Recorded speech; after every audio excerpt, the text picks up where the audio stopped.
بسم الله الرحمن الرحيم الحمد لله رب العالمين الرحمن الرحيم مالك يوم الدين إياك نعبد وإياك نستعين اهدنا الصراط المستقيم صراط الذين أنعمت عليهم غير المغضوب عليهم ولا الضالين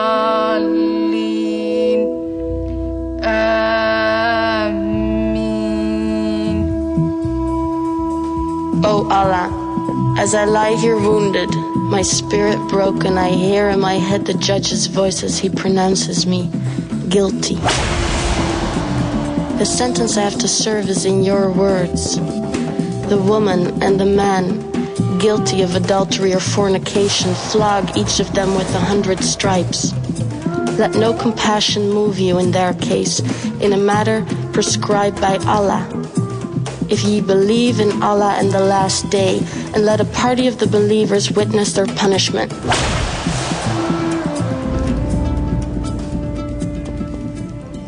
Two years ago, on a sunny day, while at the souk, my eyes were caught by those of Rahman, the most handsome man I have ever met. After that day, I couldn't help but notice his presence whenever I went to the marketplace, and I was thrilled when I learned that his appearance at the bazaar was not a coincidence. One day, he suggested we meet in secret, and I said yes. And as the months went by, our relationship deepened. What is more, out of our love, a new life started to grow. Our happiness did not go unnoticed, and before long, envious eyes gave way to malicious tongues. Let's ignore these people, Rahman and I said to each other, and trust in Allah's mercy. Naive, young, and in love perhaps. But we thought your holiness was on our side. Rahman and I shared affection and trust and a deep respect for each other. How could Allah disapprove? Why would he?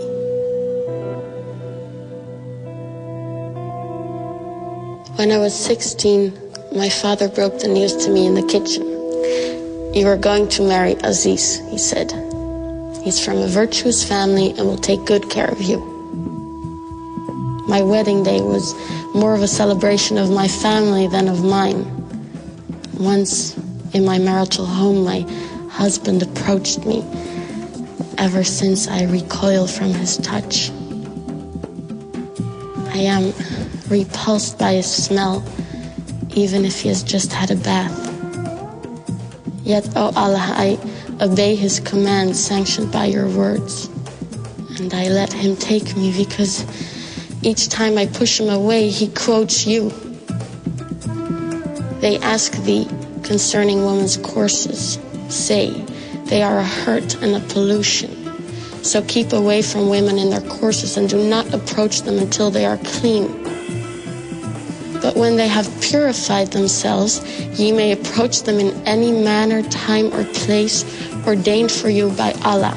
For Allah loves those who turn to him constantly. And he loves those who keep themselves pure and clean.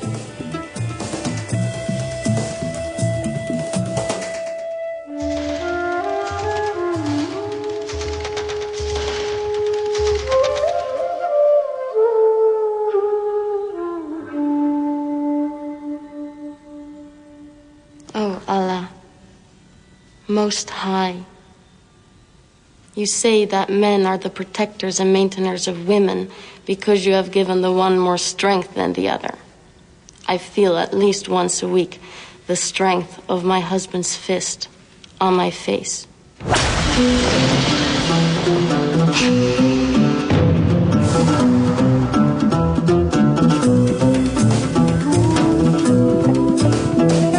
Oh Allah, Most High, life with my husband is hard to bear, but I submit my will to you. My husband supports me from his means, and therefore I am devotedly obedient and guard in my husband's absence what you would have me guard. But my husband, maintainer and protector, fears disloyalty and ill conduct on my part. He accuses me of being ungrateful to him. He always finds a reason to doubt my loyalty to him.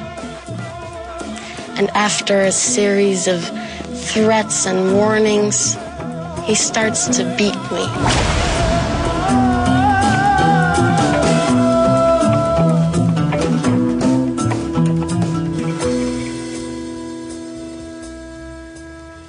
O Allah, most gracious, most merciful, just as you demand of the believing woman, I lower my gaze and guard my modesty. I never display my beauty in ornaments, not even my face or hands. I never strike with my feet in order to draw attention to my hidden ornaments, not even at parties.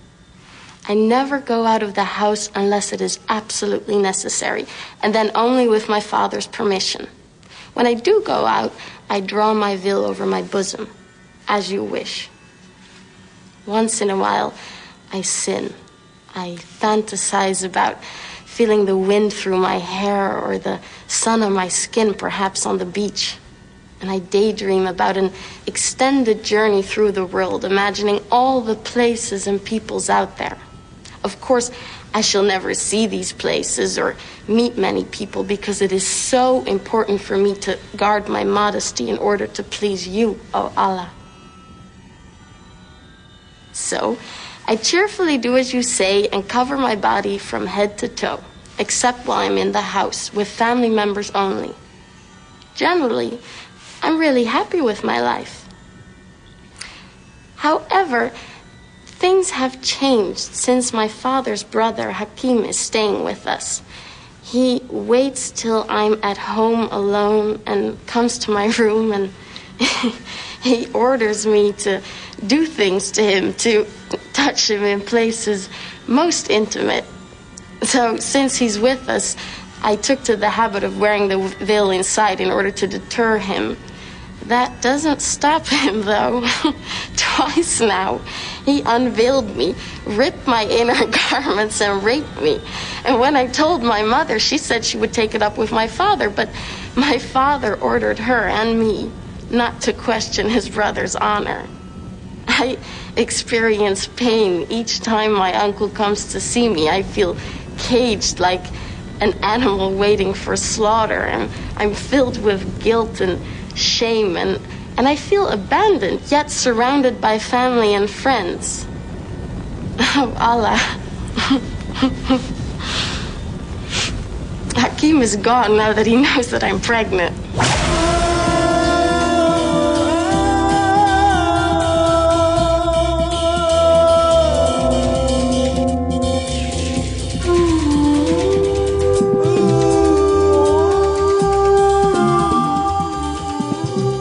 The verdict that has killed my faith and love is in your holy book. Faith in you, submission to you, feels like self-betrayal. Oh Allah, giver and taker of life, you admonish all who believe to turn towards you in order to attain bliss. I have done nothing my whole life but turn to you. And now that I pray for salvation under my veil, you remain silent, like the grave I long for.